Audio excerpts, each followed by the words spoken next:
আসসালামু আলাইকুম ওরহমতুল্লাহি ওবরাকাতু। আলহামদুলিল্লাহ আলহামদুলিল্লাহ রব্বিল আলামিন ওয়াসসালাতু ওয়াসসালামু আলা নবিয়িনা মুহাম্মদ ওয়া আলা আলিহি ওয়া সাহবিহি আজমাইন, আম্মা বাদ। সকল প্রশংসা, গুণগান, তারিফ একমাত্র সেই মহান আল্লাহ রব্বুল আলমিনের জন্য, যে আল্লাহ রব্বুল আলমিন আমাদেরকে তিনি তারই দয়া অনুগ্রহে রমজানের শেষ প্রান্তে পৌঁছে দিয়েছেন। এজন্য কি আল্লাহ তাআলা শুকর আদায় করব না? আমরা অবশ্যই করব। বলছি আলহামদুলিল্লাহ আলহামদুলিল্লাহ। এবং তিনি যে আমাদেরকে এই দুর্যোগপূর্ণ মুহূর্তে সুস্থ রেখেছেন এবং ইমানের উপর অবিচল থেকে রমজানের ইবাদতগুলো পালন করার তৌফিক দিয়েছেন, নিঃসন্দেহে এটা একমাত্র তারই অনুগ্রহ।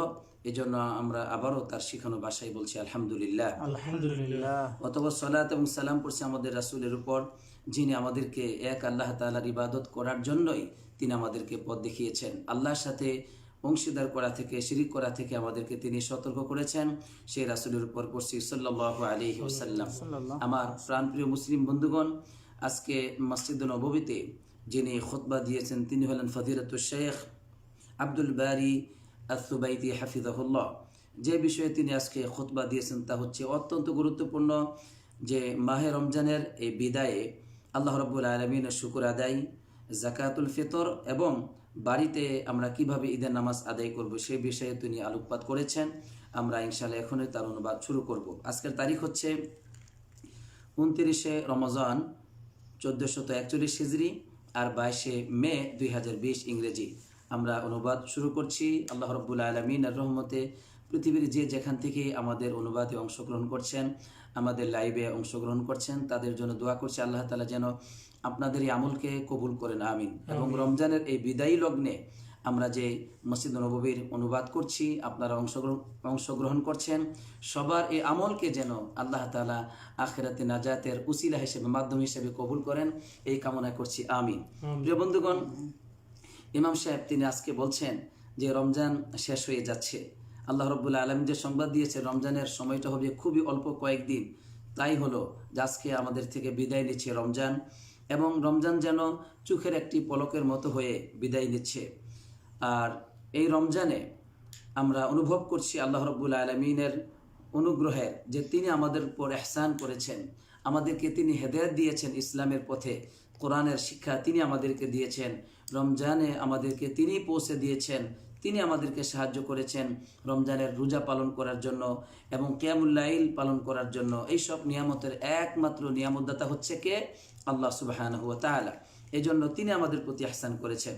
কিন্তু আরবের সেই যুগে কোনো কোনো মানুষ মনে করতো যে তারা ইসলাম গ্রহণ করে আল্লাহ তাআলার প্রতি ইহসান করছেন।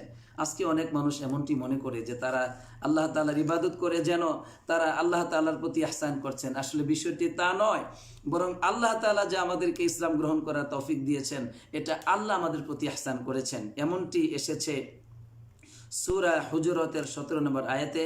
আল্লাহ রাব্বুল আলামিন বলছেন, ইয়ামুন্নুনা আলাইকা আন আসলামু, তারা ইসলাম গ্রহণ করে তারা তোমার উপর ইহসান করছে। কুল লা তামুন্নু আলাইয়া ইসলামাকুম, তুমি তাদেরকে বলে দাও যে তোমাদের ইসলাম গ্রহণ দ্বারা আমার উপর, আমি নবী মুহাম্মদ সাল্লাল্লাহু আলাইহি ওয়াসাল্লামের উপর তোমরা ইহসান করছো না, বরং বালিল্লাহু ইয়ামুন্নু আলাইকুম আন হাদাকুম লিল ঈমান, যে আল্লাহ সুবহানাহু ওয়া তাআলা তোমাদের উপর ইহসান করছেন, দয়া করছেন, যে তোমাদেরকে তিনি ঈমানের পথ দেখিয়েছেন, ইসলামের পথ দেখিয়েছেন। সুবহানাল্লাহ। প্রিয় বন্ধুগণ, এই জন্য আমরা স্বীকার করছি যে আল্লাহ তাআলাই আমাদের উপর এই রমজান দ্বারা ইহসান করেছেন, কোরআনুল কারীম দ্বারা তেলাওয়াত করে ইহসান করেছেন। এই যে আমরা যত ইবাদতগুলো পালন করেছি, এগুলো সব আল্লাহ তাআলা আমাদেরকে এই নিয়ামত দিয়েছেন, আলহামদুলিল্লাহ।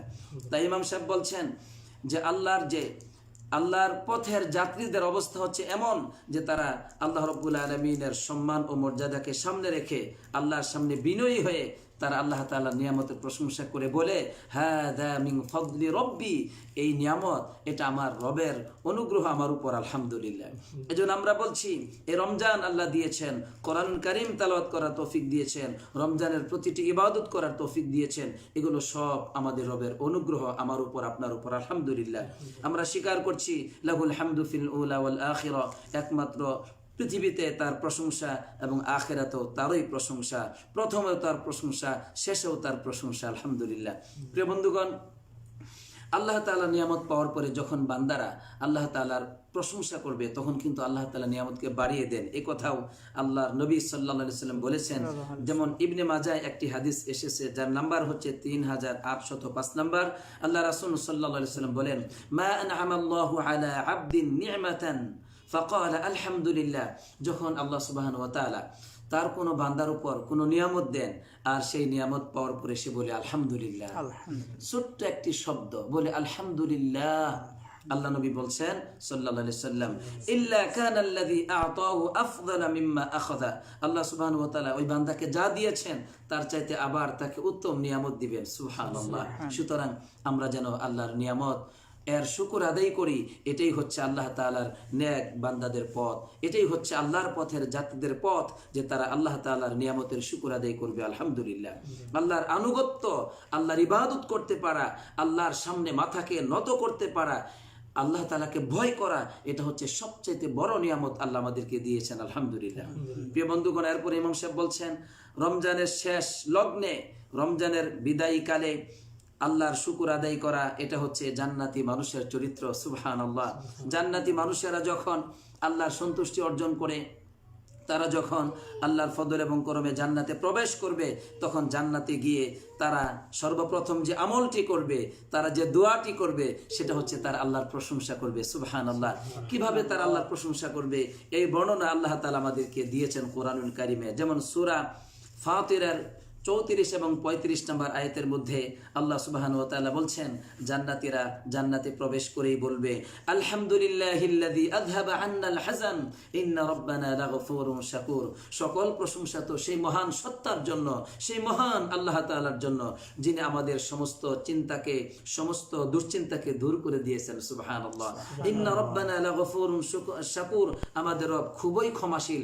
আমরা জীবনে কত গুনাহ করেছি, কত পাপ করেছি, সব তো আমাদের রব ক্ষমা করে দিয়েছেন। তিনি গফুর, তিনি হচ্ছেন শাকুর। শাকুর অর্থ হচ্ছে আমরা যে অল্প আমল করেছি, এই অল্প আমল দিয়ে আমাদেরকে এত সুখ শান্তির জায়গা, এত চিরন্তন সুখের জায়গা, এই জান্নাত দান করেছেন, তিনি হচ্ছেন শাকুর। সুবহানাল্লাহ। শাকুর মানে যিনি অল্প আমল নিয়ে সেটাকে বহু গুণে তিনি প্রতিদান দিয়ে থাকেন, তাকে বলা হয় শাকুর। আর জান্নাতি মানুষেরা জান্নাতে প্রবেশ করে বুঝতে পারবে আমাদের রব খুবই ক্ষমাশীল, আমাদের রব শাকুর, তিনি অল্পতেই তিনি অনেক পুরস্কার দিয়েছেন আমাদেরকে। সুবহানাল্লাহ। এরপরে জান্নাতীরা আরো বলবে, আল্লাযী হাল্লানা দারুল মুকামাতি মিন ফাদলি। আমাদের ওই সত্তাই তার অনুগ্রহে আমাদেরকে চিরস্থায়ী বাসস্থান দান করেছেন। সুবহানাল্লাহ। লা ইয়ামাসসুনা ফিহা নাসবু ওয়া লা ইয়ামাসসুনা ফিহা লুগুব। এই জান্নাতের ভিতরে কোনো দুঃখ, যন্ত্রণা, কোনো ক্লান্তি, কোনো বিপদ মুসিবত আমাদেরকে আর স্পর্শ করতে পারবে না। আল্লাহু আকবার। এভাবে করে জান্নাতি মানুষেরা আল্লাহর প্রশংসা করবে। সুতরাং রমজানের এই বিদায় লগ্নে যারা প্রশংসা করবে তারা হচ্ছে জান্নাতের মানুষের চরিত্রে তারা চরিত্রবান। আলহামদুলিল্লাহ। এরপরে ইমাম সাহেব বলছেন, রমজানের এই বিদায়ী লগ্নে, রমজানের এই শেষ কালে আল্লাহ তাআলার প্রশংসা করা, এটাই হচ্ছে ইসলামের পথ, এটাই হচ্ছে কোরআনুল কারীমের পথ। এমনটি আল্লাহ রাব্বুল আলামিন আমাদেরকে নির্দেশিকা দিয়েছেন। রমজানের আলোচনা যেখানে করেছেন সূরাতুল বাকারার 185 নম্বর আয়াতে, আয়াতের শেষে গিয়ে আল্লাহ তাআলা বলছেন, ওয়ালিতুকমিলুল ইদ্দাহ। তোমরা রমজানের পূর্ণতা করো, মানে রমজান পুরা মাস রোজা পালন করো। এরপরে ওয়ালিতুকাব্বিরুল্লাহ আলা মা হাদাকুম। আল্লাহ তাআলা তোমাদেরকে যে হেদায়েত দিয়েছেন, এই জন্য তোমরা আল্লাহ তাআলার বরত্বকে প্রকাশ করো। আল্লাহু আকবার। এই জন্য রমজানের চাঁদ যখন শেষ হয়ে ঈদের চাঁদ উঠে, শাওয়ালের চাঁদ উঠে, তখন আমাদেরকে তাকবীর বলতে হয়। এই জন্য আল্লাহ এখানে বলছেন, রমজানের পরে তোমরা তাকবীর বলো, তাকবীর আল্লাহর ধ্বনি উচ্চারণ করো। সুবহানাল্লাহ। এই ধ্বনি আমাদেরকে আল্লাহ করতে বলেছেন। এরপরে ওয়ালাআল্লাকুম তাশকুরুন, এবং তোমরা যাতে করে আল্লাহ শুকর আদায় করো। তাহলে দেখুন আল্লাহ তাআলা আমাদেরকে এই আয়াতের মধ্যে আদেশ করেই দিয়েছেন যে তোমরা কিন্তু রমজানের পরে আল্লাহর প্রশংসা আদায় করবে। সুবহানাল্লাহ। এজন্য আল্লাহকে বলছি, আল্লাহুম্মা লাকাল হামদু ওয়া লাকাশ শুকুর, আল্লাহুম্মা লাকাল হামদু ওয়া লাকাশ শুকুর। প্রিয় বন্ধুগণ, সুতরাং আল্লাহ তাআলার বিধান হচ্ছে রমজানের শেষে আমরা আল্লাহর প্রশংসা করব।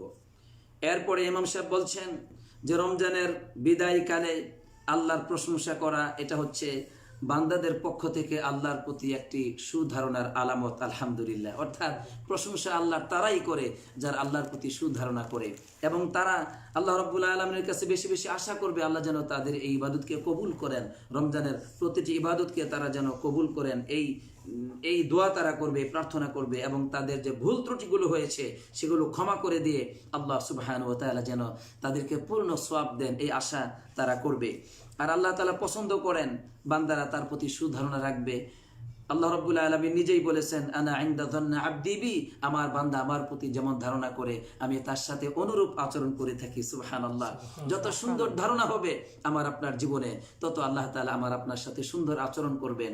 যত বেশি আল্লাহ তাআলার ব্যাপারে আমরা সুন্দর ধারণা করব, তত বেশি জীবনের সুখ শান্তি বরকত নাজিল হবে। তাই আল্লাহ রাব্বুল আলামিনের প্রশংসা তো তারাই করে যাদের মধ্যে আল্লাহর ব্যাপারে সুধারণা রয়েছে। হে আল্লাহ, তুমি ওই সমস্ত গোলামদের অন্তর্ভুক্ত করে দাও যারা তোমার ব্যাপারে সুধারণা করে। আমিন। প্রিয় বন্ধুগণ, রমজানের এই নিয়ামত পাওয়ার পরে যারা শুকর আদায় করবে তাদের চরিত্র তো হচ্ছে আল্লাহ তাআলার শ্রেষ্ঠ মানুষের চরিত্র, আল্লাহর শ্রেষ্ঠ গোলামদের চরিত্র। শ্রেষ্ঠ গোলামগণ অর্থাৎ নবী রাসূলগণ তারা আল্লাহ তাআলার শুকর আদায় করতেন। আল্লাহর শুকর আদায় করার পথে তারা প্রাণান্তকর প্রচেষ্টা চালাতেন, দ্রুত গতিতে এগিয়ে চলতেন। যেমন আল্লাহ সুবহানাহু ওয়া তাআলা দাউদ আলাইহিস সালাম সম্পর্কে বলছেন, যা সূরা সাবার 13 নম্বর আয়াতে, ই'মালু আলা দাউদ শুকরা, হে দাউদের পরিবার তোমরা শুকর আদায় করো। সুবহানাল্লাহ। কারণ আল্লাহ তাআলা দাউদ আলাইহিস সালামকে রিসালাত দিয়েছিলেন, নবী রাসূল বানিয়েছিলেন। এইজন্য আল্লাহ তাআলা তার পরিবারের জন্য তো এটা নিয়ামত, এইজন্য আল্লাহ বলে দিলেন যে তোমরা সবাই এই শুকরিয়া আদায় করো, হে দাউদের পরিবার, আমরা যেন শুকর আদায় করতে পারি। ওয়া কলিলুম মিন ইবাদিয়াশ শাকুর, এরপর আল্লাহ বলছেন শুকর আদায়কারী বান্দাদের সংখ্যা আমার বান্দাদের মধ্যে খুব কম মানুষ আল্লাহ শুকরিয়া আদায় করে। আমরা বলতে পারি, হে আল্লাহ ওই সব কম সংখ্যক গোলামদের অন্তর্ভুক্ত তুমি আমাদেরকে করে নাও। আমিন আমিন। প্রিয় ভাইয়ের আমাদের নবী সাল্লাল্লাহু আলাইহি সাল্লাম যখন রাত্রিবেলা তিনি নামাজ আদায় করতেন, সুবহানাল্লাহ, অতীতের সব গুনাহগুলো আল্লাহ তাকে ক্ষমা করে দিয়েছিলেন। তারপরেও রাত্রিবেলা যখন তিনি নামাজে দাঁড়িয়ে দাঁড়িয়ে দীর্ঘ সময় কাটাতেন, তার দুটো পা আল্লাহু আকবার ফুলে যেত। এই কঠিন অবস্থা সৃষ্টি হতো। তাকে প্রশ্ন করা হলো, ইয়া রাসূলুল্লাহ, কদ গাফারাল্লাহু লাকা মা তাকদ্দামা মিন যামবিকা মা তাআখার, আপনার অতীতের সব গুনাহগুলি, ভবিষ্যতের অতীতের সব গুনাহ তো আল্লাহ মাফ করে দিয়েছেন, আপনি কেন তো কষ্ট করেন? তখন নবী করিম সাল্লাল্লাহু আলাইহি ওয়াসাল্লাম কি বলেছিলেন, আফালা আকুনু আবদান শাকুরা, আমি কি আল্লাহ তাআলার কৃতজ্ঞ গোলাম হব না? সুবহানাল্লাহ সুবহানাল্লাহ। আল্লাহর শুকর আদায় করার জন্য তিনি এভাবে আল্লাহর ইবাদত করতেন, যে আল্লাহ তাআলা আমাকে নবী রাসূল বানিয়েছেন, আল্লাহ তাআলা আমাকে নবুয়ত দিয়েছেন, আমাকে আল্লাহ তাআলা বিশ্ব নবী বানিয়েছেন, আমাকে আল্লাহ তাআলা কোরআন দিয়েছেন, আমাকে তিনি এত শ্রেষ্ঠত্ব দিয়েছেন, আমি আল্লাহ শুকর আদায় করব না? এজন্য তিনি নিজের আরামকে ভুলে যেতেন। কষ্ট করতে করতে দাঁড়িয়ে থাকতে থাকতে তার পা গুলো ফুলে যেত। এই ছিল বিশ্বনবীর অবস্থা। শুকর আদায় করার জন্য, শুকর আদায়কারী গোলাম হওয়ার জন্য নিজের জীবনটাকে, রাতকে, দিনকে এভাবে তিনি উৎসর্গ করে দিয়েছিলেন। সুতরাং আমি আপনি কি এ রমজান যে আদায় করতে পেরেছি, তিনি যে সুস্থতার সহিত আমাদেরকে এই দুর্যোগপূর্ণ বৈশ্বিক বিপদ মুহূর্তে আমাদেরকে তিনি সাহায্য করেছেন, আমরা কি তার শুকর আদায় করব না? অবশ্যই করব। আবারও বলছি, ইয়া রব্বি লাকাল হামদু ওয়া লাকাশ শুকুর, ইয়া রব্বি লাকাল হামদু ওয়া লাকাশ শুকুর। হে আল্লাহ, তুমি আমাদেরকে তোমার শুকর আদায়কারী বান্দাদের অন্তর্ভুক্ত করে দাও। আমিন আমিন। প্রিয় বন্ধুগণ, ইমাম সাহেব আমাদেরকে বলছেন যে রমজানে যে ইবাদতগুলো যারা করেছে, আলহামদুলিল্লাহ, নামাজ আদায় করেছে, রোজা পালন করেছে, আল্লাহর আনুগত্য করেছে, এই যে রমজান মাসে আল্লাহর ইবাদতের মজা পেয়েছে, এই মজা আলহামদুলিল্লাহ সবসময় পাওয়া যাবে। শুধু রমজানে না, রমজানের বাহিরেও এ মজা রয়েছে। এবং যারা আল্লাহ রাব্বুল আলামিনের বিশেষ নেক বান্দা, আল্লাহ তাআলার প্রিয় গোলামরা, কখনো তারা তাদের জীবন থেকে, এই মজা থেকে, এই আমল থেকে তারা কিন্তু বিচ্ছিন্ন হবে না। প্রতিটি সকাল বেলায় তাদের জন্য রয়েছে আমলের এক সুবর্ণ সুযোগ, প্রতিটি রাত্রে রয়েছে। সকাল হলেই তারা আল্লাহ তাআলার আনুগত্য করবে, আল্লাহকে সেজদা দিবে, আল্লাহ নিকটবর্তী হবে, আল্লাহর তাসবিহ পাঠ করবে, বলবে লা ইলাহা ইল্লাল্লাহ, পড়বে আলহামদুলিল্লাহ, পড়বে আল্লাহু আকবার, পড়বে আস্তাগফিরুল্লাহ ওয়া আতুবু ইলাইহি, এভাবে আল্লাহর প্রশংসা জ্ঞাপন করবে। রাত্রিবেলা তারা কম ঘুমাবে, বিছানা থেকে তারা আলাদা হয়ে আল্লাহ রাব্বুল আলামিনকে ভয়ভীতি এবং আশা সহকারে তারা ডাকতে থাকবে। সুবহানাল্লাহ। এজন্য রমজান চলে যাওয়ার পরে আল্লাহর নেক বান্দারা, আল্লাহর প্রিয় গোলামরা কখনো আল্লাহ তাআলাকে ভুলে যাবে না। প্রিয় বন্ধুগণ, ইমাম সাহেব আরো বলছেন, যারা এই জীবনের মূল্যবোধকে বুঝতে পারে, তারা জীবনের গোটা সময়টাকে আমলের মধ্যে কাটিয়ে থাকে। রমজানের পরেও তারা বিভিন্ন ধরনের আমল করবে, সৎ আমল করবে, তারা এলমে দিনের প্রচার প্রসার করবে, তারা ক্ষুধার্ত অনাহার ক্লিষ্ট মানুষের পাশে দাঁড়াবে, তারা মেহমানদারি করবে, তারা ইতিমের মাথায় হাত বুলিয়ে দিবে, সুবহানাল্লাহ। তারা মসজিদ নির্মাণ করবে, মসজিদ মেরামত করবে, তারা মানুষকে সৎ উপদেশ দিবে, মানুষের কল্যাণ কামনা করবে, তারা কোরআন এবং হাদিসের হালাকায় অর্থ ব্যয় করবে, তারা বিভিন্ন রকম কল্যাণকর কাজে অংশগ্রহণ করবে। এভাবে করে তারা আমল করবে। আলহামদুলিল্লাহ, আল্লাহ তাআলা এইসব আমলগুলোকে কবুল করবেন। আল্লাহ ওয়াদা দিয়েছেন সূরা ইসরার 19 নম্বর আয়াতের মধ্যে আল্লাহ তাআলা বলছেন, ওমান আরাদাল আখিরাতা ওয়া সাআ লাহা সাইহা ওয়া হুয়া মুমিন ফাউলাইকা কানা সাইহুম মাশকুরা। যে ব্যক্তি আখিরাতের আশা করে, আখিরাতের কল্যাণ চায় এবং সেজন্য প্রচেষ্টা চালায়, ঈমান আনার পরে আল্লাহ তাআলা তাদের এই প্রচেষ্টাকে কৃতজ্ঞতার সহিত কবুল করবেন। আলহামদুলিল্লাহ। এরপরে ইমাম সাহেব তিনি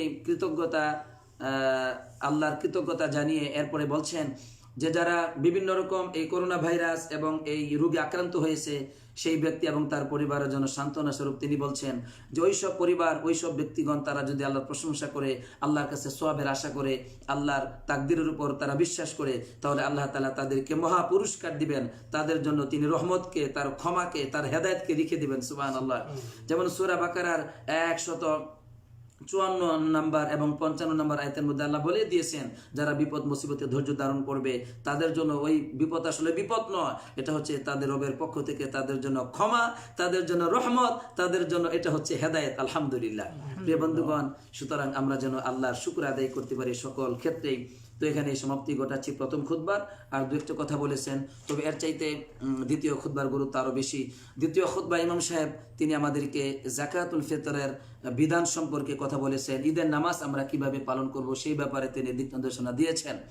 ইমাম সাহেব বলছেন যে রমজানের এই বিদায়ী লগ্নে আল্লাহ তাআলা শুকর আদায় করার মধ্য দিয়ে আমরা আরেকটি কাজ করব, সেটা হচ্ছে যে আমরা যাকাতুল ফিতর আদায় করব। আলহামদুলিল্লাহ।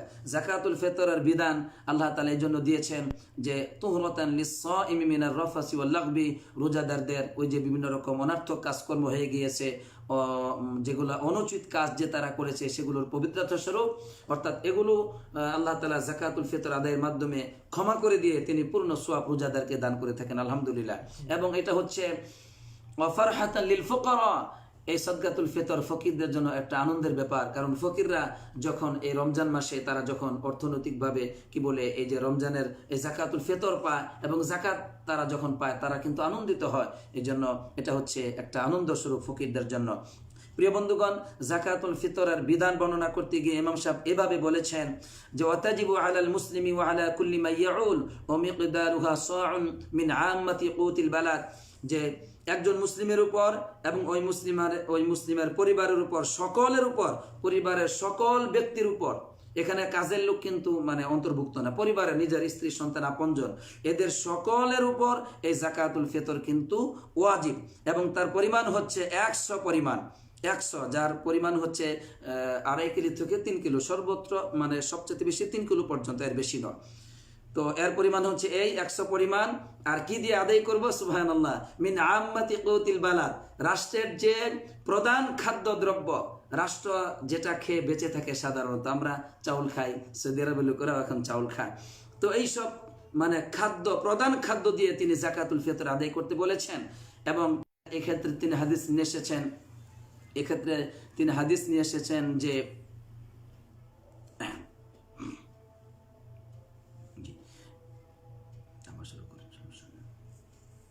প্রিয় বন্ধুগণ, এক্ষেত্রে যে হাদিসটা এসেছে যে আল্লাহ রাসূল সাল্লাল্লাহু আলাইহি সাল্লাম ফরদ রাসূলুল্লাহ সাল্লাল্লাহু আলাইহি ওয়াসাল্লাম যাকাতুল ফিতর সাআন মিন তামার, যাকাতুল ফিতরকে আল্লাহ নবীজি ফরজ করেছেন সাআন মিন তামার, 100 পরিমাণ খেজুর, আও সাআন মিন শাঈর, 100 পরিমাণ জব। এটা আলাল আবদি ওয়াল হুররি ওয়াল যাকারি ওয়াল উনসা ওয়াস সগীর ওয়াল কাবীরি মিনাল মুসলিমিন, গোলামের উপর অথবা স্বাধীন ব্যক্তির উপর, পুরুষের উপর, নারীর উপর, ছোটর উপর, বড় উপর, সকল মুসলমানের উপর। এবং সেটা আদায় করতে হবে ঈদের নামাজে যাওয়ার আগেই কিন্তু আদায় করতে হবে। তবে এটা ইবনে উমর রাদিয়াল্লাহু তাআলা আনহু থেকে একটি হাদিস এসেছে যে এটা সাহাবায়ে কেরামগণ তারা আমল করতেন, সাদকাতুল ফিতর ঈদের 1 দিন অথবা 2 দিন আগে থেকে এটা আমল করা যায়, তারা এমনটি করেছেন, যা বুখারীর 1511 নম্বর হাদিসের মধ্যে এসেছে। প্রিয় বন্ধুগণ, এরপরে ইমাম সাহেব সালাতুল ঈদের ব্যাপারে বলেছেন যে এই বর্তমান এই দুর্যোগপূর্ণ মুহূর্তে ঘরে জামাতবদ্ধভাবে অথবা একাকী নামাজ আদায় করা যেতে পারে, এবং তিনি এই নামাজটাকে 12 তাকবীর আদায় করতে বলেছেন। যে প্রথম রাকাতে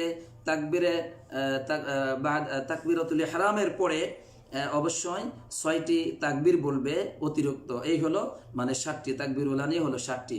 এবং ফির রাকাতি থানিয়া ইয়াকুমু মুকাব্বিরান তাকবীরাতুল ইন্তিকাল, দ্বিতীয় রাকাতে ওই তাকবীরাতুল ইন্তিকাল ওই সাজদা থেকে ওঠার যে তাকবীর এটা বলার পরে সুম্মা ইউকাব্বিরু খামসা তাকবীরাত জাওয়াইদ, এরপরে 5টি অতিরিক্ত তাকবীর বলবে। এই হলো 12টি তাকবীর। এই 12টি তাকবীর দিয়ে তিনি নামাজ আদায় করতে বলেছেন।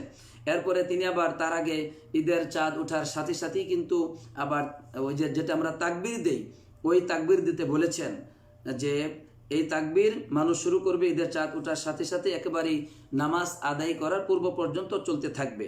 এরপর আমরা নামাজ আদায় করব। আর নামাজ আদায় করার সময় শুরু এবং শেষ কখন এই সম্পর্কে তিনি বলছেন যে এর সময়টা শুরু হবে বাহাদা শুরুকিশ শামসি ওয়া তুলুইহা বিমিকদারি রুমহিন আও রুমহাইনি আও বিমিকদারি সুলুসি সাআতিন তাকরিবান, অর্থাৎ যে সূর্য ওঠার পরে এটা ওই আরবের ভাষায় আর কি, যে তাদের একটি বর্ষা পরিমাণ বা 2টি বর্ষা পরিমাণ, বা তিনি এটাকে বলেছেন পরিষ্কারভাবে যে সূর্য ওঠার মাত্র 15 মিনিট পরে এর সময় শুরু হয়ে যাবে। সূর্য উদিত হলো সকালবেলা পূর্ব দিগন্তে, এরপরে 15 মিনিট পরেই এই নামাজ এর টাইম শুরু হয়ে যাবে, আমরা আদায় করতে পারি আলহামদুলিল্লাহ।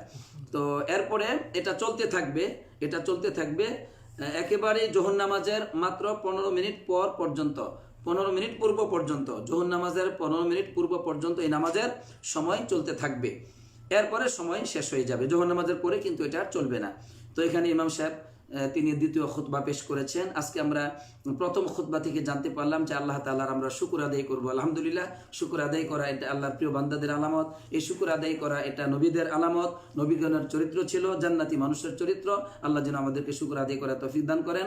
এরপরে এই শুকর আদায় করার পর ইমাম সাহেব আমাদেরকে দ্বিতীয় খুতবাতে বলে দিন সদকাতুল ফিতর জন্য আমরা খাদ্য সামগ্রী দিয়ে আদায় করি 100 পরিমাণ, এবং আমরা যেন ঈদের নামাজ 12 তাকবীর আদায় করি।